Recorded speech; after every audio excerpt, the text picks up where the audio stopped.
하나님 말씀은 창세기 7장에서 보겠습니다. 창세기 7장 1절에서 5절 말씀까지입니다.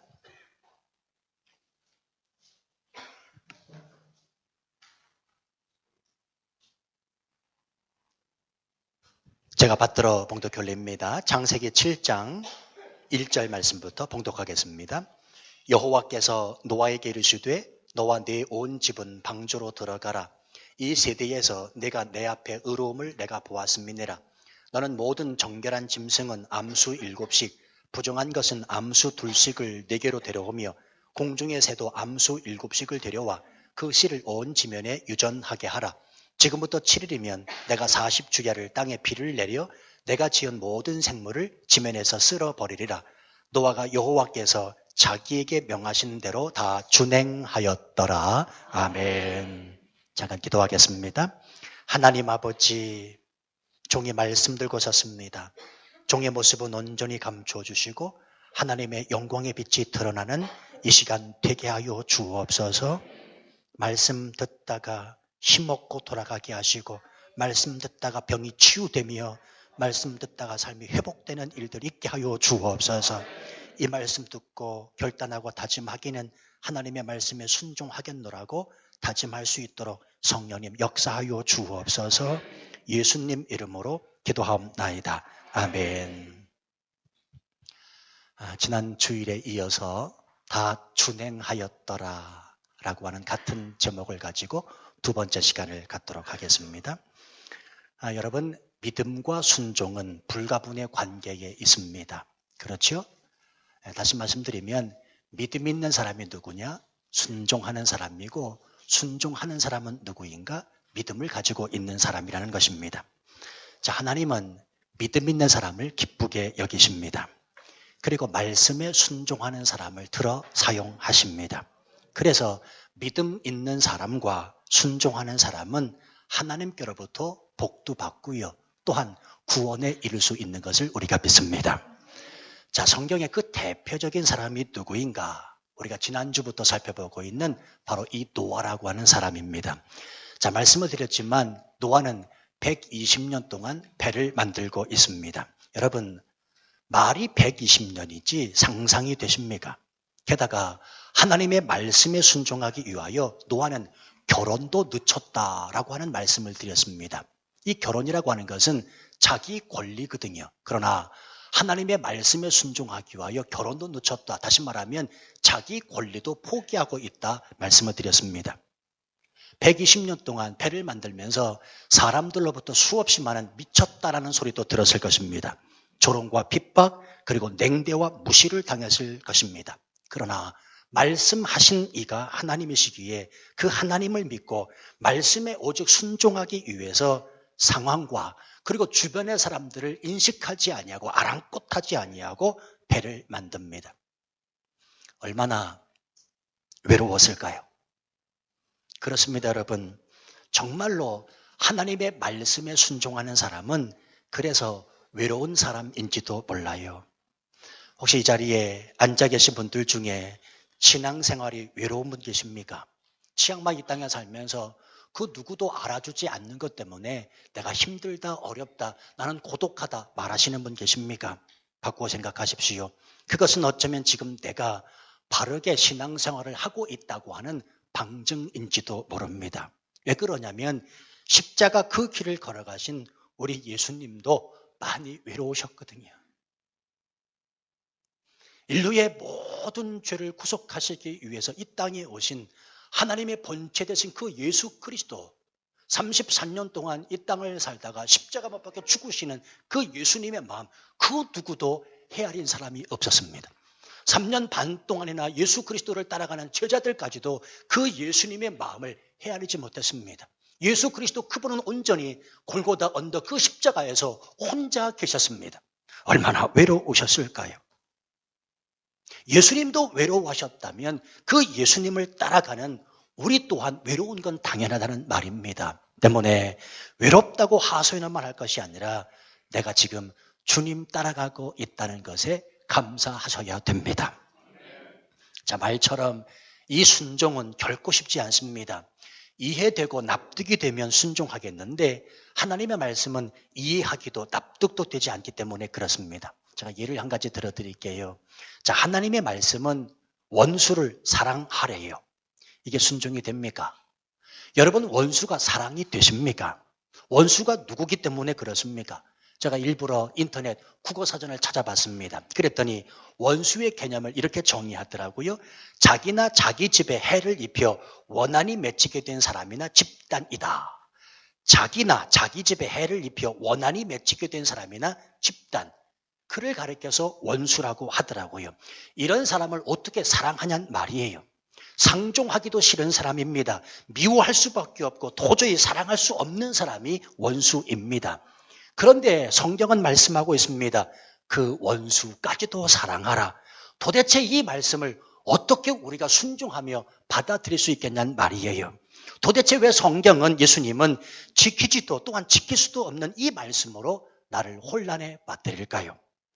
사실 우리가 하나님의 의도를 잘 모르기 때문에 혼란스러운 겁니다. 여러분 잘 보십시오. 원수를 사랑하라라고 하는 이 말씀의 수혜자는 원수에게 있지 아니하고 내게 있음을 기억해야 됩니다. 다시 말씀드리면 하나님은 나를 사랑하셔서 나 때문에 내 마음이 편해지도록 하시기 위해서 원수를 사랑하라 말씀하신 거란 말이에요. 제 짧은 인생에서 이런 것들을 깨닫게 하시는 그 하나님 아버지의 은혜가 참으로 놀랍고 또 감사한데요. 여러분 저라고 살면서 원수같이 여겨지는 사람이 왜 없었겠습니까? 미워하는 사람도 있었고요. 싫어하는 사람도 있었고요. 그래서 신방 가기도 싫은 집이 있다니까요.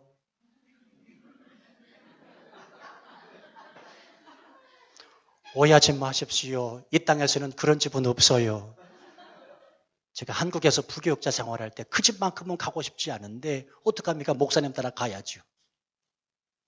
저라고 왜 없었겠냐고요. 싫어하는 사람, 미워하는 사람, 아니 원수 같은 사람이 왜 없었겠냐고요. 그런데 그 가정에 들어가 그를 끌어안고 그 가정과 그 사람을 위하여 기도하면 그 가정과 그 사람에게 임할 복이 내게 부어지는 것을 느끼게 되더라고요.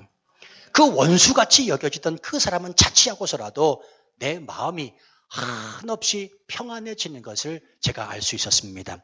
저는 그때 깨달았습니다. 아, 이것이 하나님의 말씀함으로, 하나님의 그 말씀에 순종함으로 하나님의 주시는 평안이요 기쁨이구나.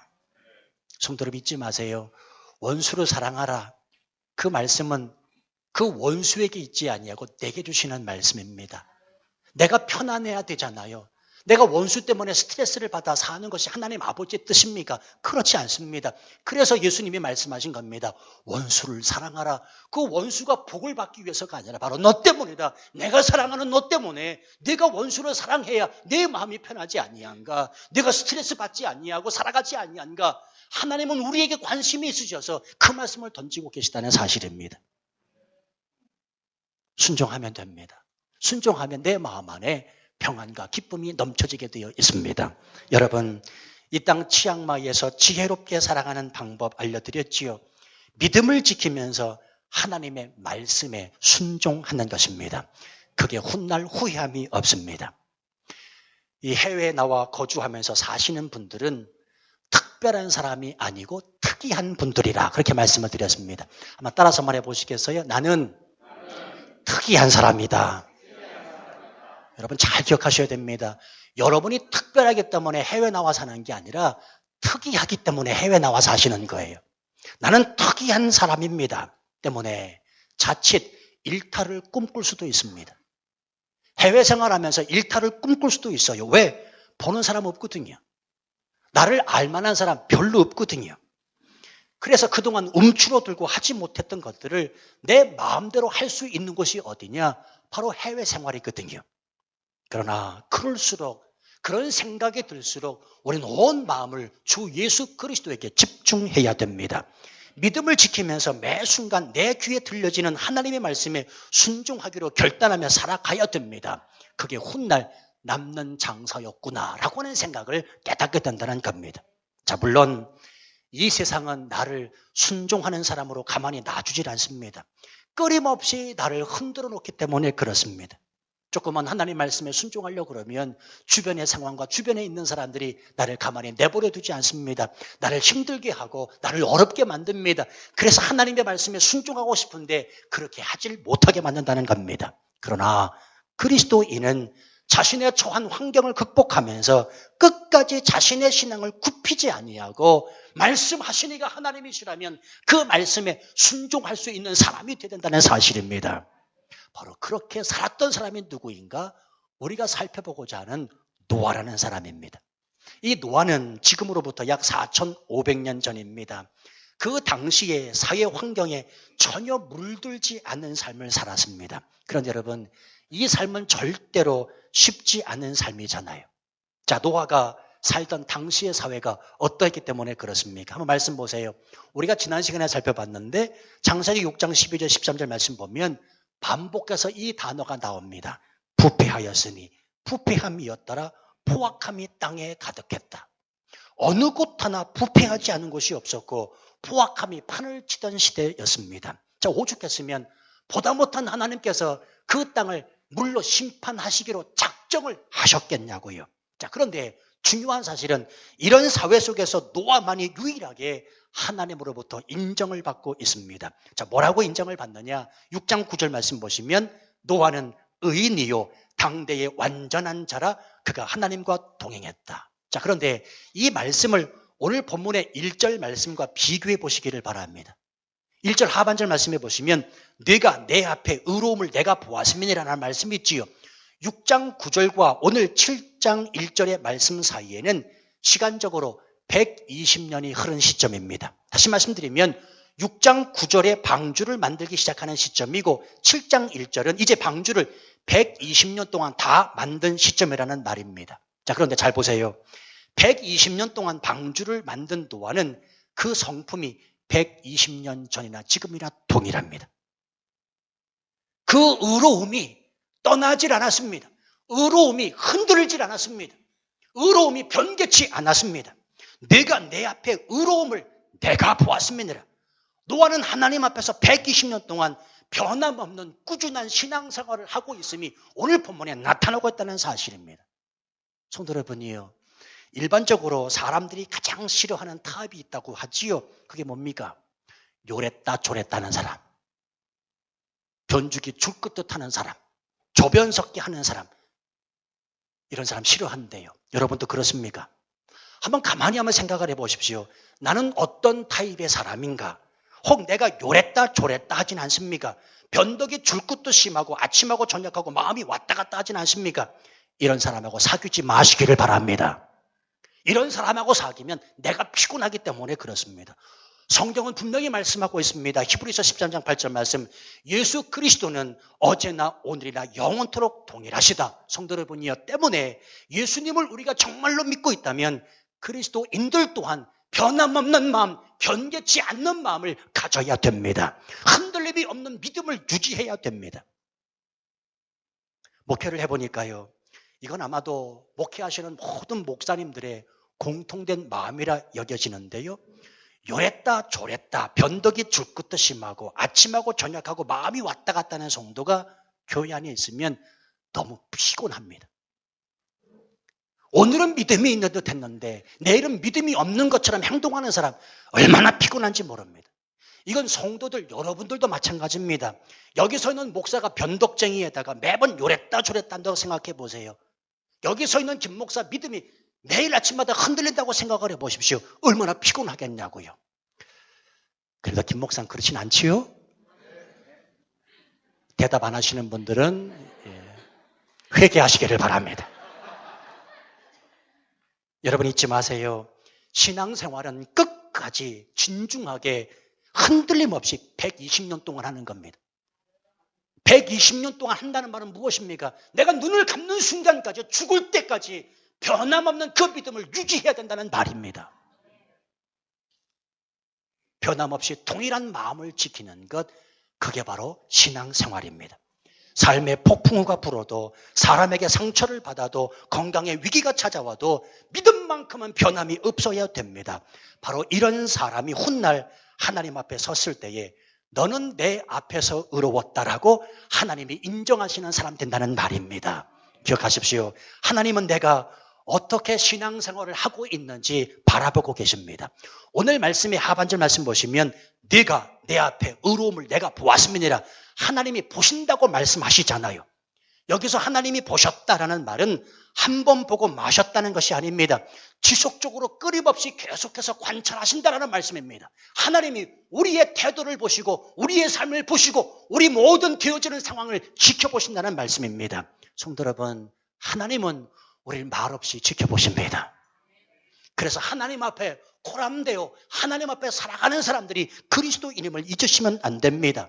주변의 상황이 아무리 어려워도 하나님 앞에서 내 믿음만큼은 내 자신의 의로움만큼은 지켜나갈 수 있는 사람이 되단다는 사실입니다. 그가 예수 믿는 사람입니다. 오늘 하나님은 하나님 앞에서 자신의 의로움을 흔들림 없이 지켜나갔던 이 노아를 향해 명령하세요. 1절 말씀 보시면 이제 말씀하십니다. 방주로 들어가라.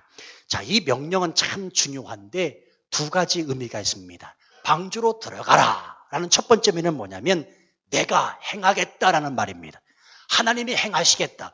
두 번째 의미는 뭐냐면 이제 너는 내 말에 순종하라라는 말씀입니다. 방주로 들어가라. 이제 내가 행하겠다. 너는 그 말씀에 순종해야 된다. 성도 여러분 잘 보십시오. 노아가 120년에 걸쳐서 방주를 만들었지만 결국 그 방주 안으로 들어가게 하시는 분은 누구시냐? 하나님이십니다. 내가 들어가고 싶다고 해서 그 방주 안에 들어가는 게 아니란 말입니다. 이 말을 이렇게 바꾸어 볼까요? 일평생 신앙생활을 했지만 나를 구원시켜 주실 분은 누구십니까? 전적으로 하나님의 주권 안에 달려있다는 사실입니다. 방주 안에 들어가라. 내 의지로 들어갈 수 없습니다. 내 노력으로 내 애씀도 아닙니다. 오직 하나님께서 나를 들여보내셔야만 내가 구원을 받을 수 있다는 사실입니다. 착한 일 많이 하면 구원을 받을 수 있다? 아닙니다. 헌금을 많이 하면 구원을 받을 수 있다? 아닙니다. 배우고 똑똑하고 잘나면 구원을 받을 수 있다? 그렇지 않습니다. 오직 예수 그리스도를 믿는 믿음 외에는 어떠한 것도 구원을 받을 수가 없습니다. 이런 의미에서 지금 내가 예수님을 믿고 있다는 것이 얼마나 큰 은혜인지 모릅니다. 왜 그렇습니까? 믿음을 갖도록 일방적으로 내게 역사하신 분이, 행하신 분이 그분 하나님이시기 때문에 그렇습니다. 할렐루야. 얼마나 감사해. 예. 방주로 들어가라. 이 명령은 오직 하나님만이 말씀하실 수 있는 일입니다. 자, 그리고는 하나님께서 이제 노아에게 구체적으로 명령하시는데 2절 말씀 보시면 너는 모든 정결한 짐승은 암수 7씩 부정한 것은 암수 2씩을 내려 데려오며 3절 공중에서도 암수 7씩을 데려와 그 씨를 온 지면에 유전하게 하라. 자, 이 말씀을 창세기 6장 19절 말씀과 비교해서 보겠습니다. 창세기 6장 19절 말씀 보면 혈육 있는 모든 생물을 너는 각기 암수 한 쌍씩 방주로 이끌어들여 너와 함께 생명을 보존하게 하되. 자, 분명히 암수 한 쌍입니다. 암수 한 쌍씩 방주 안으로 이끌어들이라고 하나님은 이전에 말씀하셨습니다. 그런데 오늘 본문의 말씀을 보면 정결한 짐승과 부정한 짐승을 나누실 뿐만 아니라 정결한 짐승은 암수 7씩 더 방주에 태우라고 하나님 말씀하시네요. 왜 그러셨을까요? 이 질문에 대한 답을 얻기 위해서 먼저 우리가 여기서 한 가지 생각해 보셔야 될 것이 있습니다. 여러분, 하나님은 벌써부터 정결함과 부정함의 구분을 갖고 계시다는 겁니다. 자, 본래 정결함과 부정함의 구분은 출애굽 후에 시내산 이후부터 이스라엘 백성들에게 하나님이 주신 것이었습니다. 자, 그렇다면 왜 하나님은 벌써부터 이렇게 정결함과 부정함을 구분하시는가? 그 이유는 제사와 관련이 있습니다. 다시 말씀드리면 홍수 심판 이후에 하나님 앞에 거룩하게 드릴 제물용으로 사용하시기 위하여 하나님은 이렇게 정결한 짐승 암수 7쌍을 더 방주에 태우시는 거란 말이에요. 다시 말씀드리면 이전에 짝을 지어 암수 한 쌍씩 방주 안으로 동물들을 이끄신 이유가 종족 보존을 위해서였다면 오늘 본문 말씀 정결한 암수 한 쌍 7쌍을 방주로 하나님이 태우시는 이유는 하나님 앞에 드리는 제사를 드리기 위함이었다는 사실입니다. 자, 그리고 이건 제 개인적인 생각이에요. 개인적인 생각임을 제가 말씀을 드립니다. 홍수 심판 이후에 노아의 8 식구들이 식용으로도 하나님이 준비시켜 놓지 않았나 싶어요. 고기 먹어야 되잖아요. 그렇잖아요. 고기 먹어야 되잖아요. 그래서 하나님이 암수 한 쌍씩 정결한 짐승 7쌍을 방주에 더 태우지 않으셨나. 하나님은 정말 기가 막힌 분이십니다. 어쨌든 중요한 사실은 정결한 짐승 7쌍을 방주에 더 태워 하나님 앞에 제사 드리기 위함이었다는 사실을 통하여 우리가 알 수 있는 깨달아야 될 영적 교훈 하나가 있습니다. 그것은 무엇이냐면 하나님을 예배하는 것을 잊지 말라는 것입니다. 하나님을 예배하는 것이 잊지 말라. 성도 여러분, 사실 방주는 답답한 곳 아닙니까? 사람이 살만한 곳이 못 됩니다. 동물들과 함께 지내기 때문에 냄새도 나고 공기도 탁한 곳입니다. 그런데 생각해 보면 이 방주 안이 우리 인생과 비슷합니다. 우리 인생이 때때로 방주와 같이 답답하지 않습니까? 화려하고 좋은 일만 벌어집니까? 그렇지 않잖아요. 건강을 잃기도 합니다. 우리가 하는 사업이 망할 수도 있습니다. 사람 냄새 불풀 풍기며 삶을 살면서 인생의 돌파구는 어디에 있는가? 날마다 찾아 헤매잖아요. 바로 이때 우리 그리스도인들은 무엇을 해야 되는가? 오늘 하나님이 이 본문을 통해서 우리에게 말씀하십니다. 다른 게 아니라 따라서 하십시다. 예배하라. 예배하라는 겁니다. 삶이 답답하고 힘들고 어렵걸랑 방주 안에 있는 것 같은 그 답답함으로 내가 숨쉬지 못할 것 같은 그런 느낌이 들걸랑 하나님 앞에 예배하라. 오늘 본문을 통해서 우리에게 던져주는 메시지가 바로 거기에 있습니다. 예배하는 그 장소, 예배가 있는 그 방주, 예배하는 인생은 더 이상 답답하지 아니하고 소망과 기쁨이 넘칠 것이라는 말씀입니다. 여러분, 사실이 그렇습니다. 답답한 인생을 살면서 우리 그리스도인들이 새 힘을 얻고 또 힘차게 살아갈 수 있는 힘과 연동력은 어디에 근거합니까? 하나님의 영광의 임재가 드러나고 하나님을 향하여 감사와 찬양을 드리는 이 예배에 있지 않겠습니까? 저는 개인적으로 하나님께서 한국 땅을 축복하시는 이유가 있다고 봐요. 한국 교회는요, 예배가 많아요. 일주일에 한 번 드리는 예배가 아니라 새벽기도 있지요, 수요예배 있지요, 금요기도 있지요, 구역예배까지 세계 그 어느 교회도 흉내낼 수 없는 예배가 많은 교회가 어디냐면 한국 교회입니다.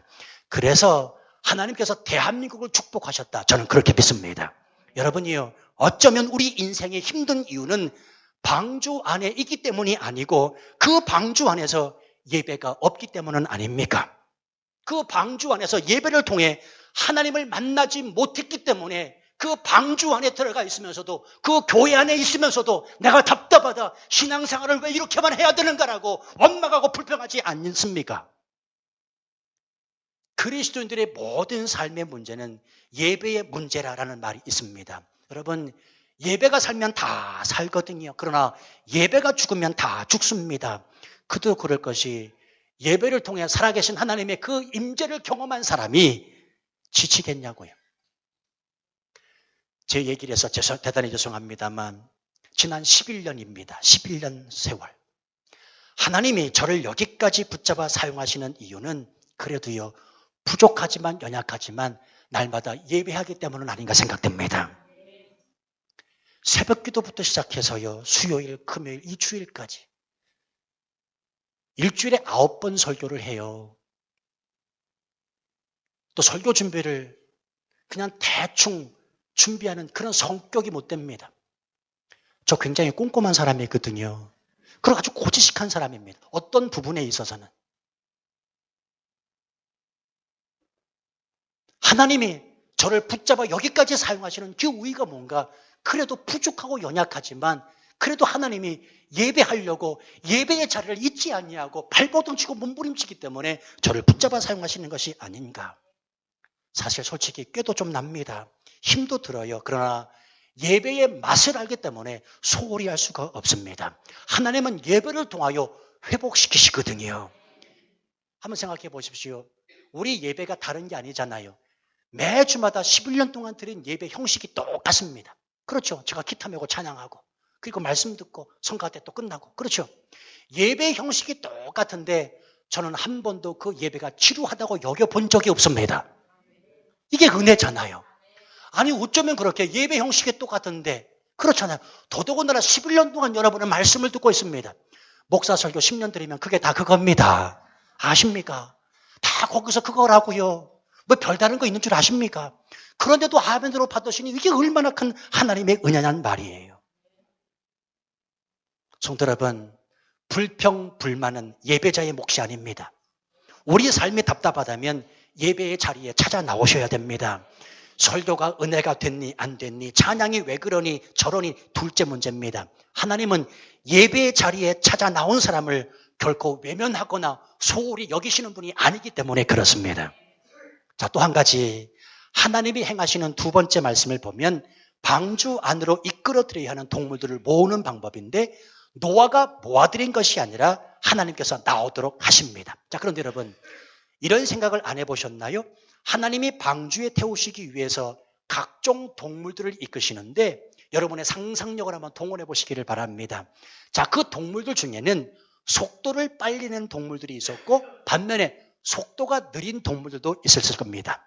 때문에 하나님께서는 어떤 동물은 일찍 출발시키셨고 어떤 동물은 늦게 출발을 시키셨을 것입니다. 기가 막히지 않습니까? 하나님이 행하시는 일이 기가 막힙니다. 동물들의 속도 조절까지 하시면서 방주의 문이 닫히기 전까지는 다 도착해 하신 겁니다. 혹시나 이 부분에 대해서 의심이 가시는 분이 혹시 있다면 제가 이런 말씀을 한번 드려볼게요. 개미떼를 유심히 관찰을 해보면 누가 시키지도 않았는데 줄을 맞춰가요. 예?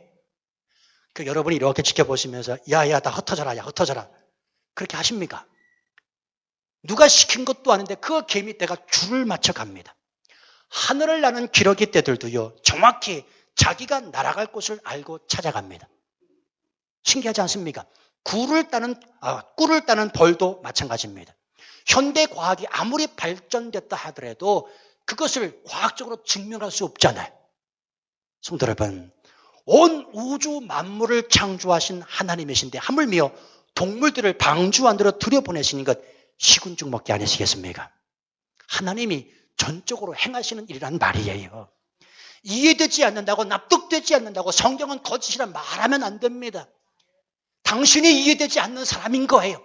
당신이 납득되지 않는 사람이지, 하나님의 말씀은 이해되고 순전하고 우리가 충분히 알아들을 수 있도록 말씀하셨습니다. 그걸 어떻게 받아들입니까? 우리 믿음으로 받잖아요. 오늘 아침에도 교회학교 아이들에게 그런 설교를 했습니다만, 하나님의 눈에 보이냐? 하나님이 눈에 보이냐? 눈에 보인다면 차라리 믿기 쉽겠다. 눈에 보이냐? 안 보이잖아. 안 보이는 하나님은 어떻게 내가 안다고 얘기하냐? 믿음이잖아, 믿음. 그런 설교를 했습니다. 하나님이 다 행하십니다. 성도 여러분이요, 치앙마이 이 땅 가운데서 사는 여러분의 발걸음, 우리 삶의 모든 인생을 하나님이 주관하십니다. 중요한 건 그 믿음일지 아니하고 내가 하나님의 말씀에 순종하면 된다는 겁니다. 자, 그리고 나서 4절 말씀 보세요.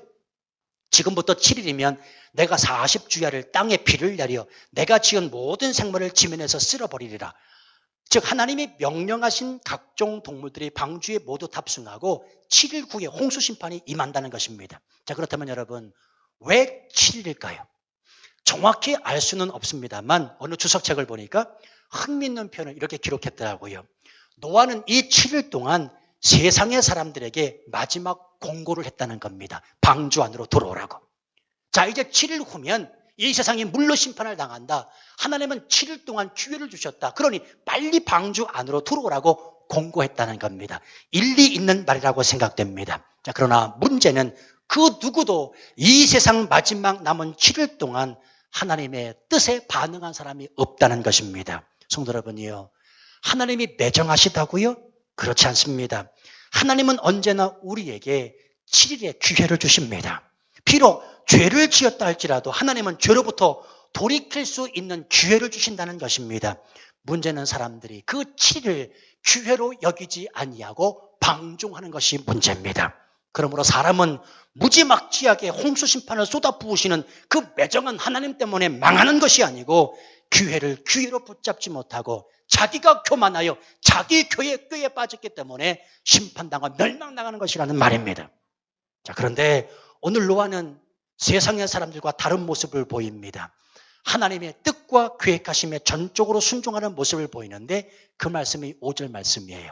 다 준행하였더라. 보십시오. 노아는 7일 전에 왜 방주 안으로 들어가야 하는지 하나님께 묻지도 따지지도 않고 있습니다. 저 같으면 따졌을 거예요. 하나님, 방주 다 만들었네요.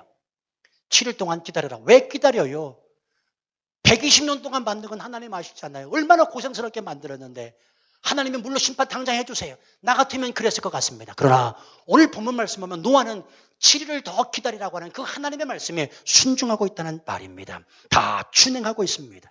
성도 여러분이요, 하나님이 행하시는 모든 일 앞에 우리가 해야 할 일은 말씀하신 대로의 순종임을 잊으시면 안 됩니다. 하나님은 하나님의 일을 지금도 진행하고 계십니다.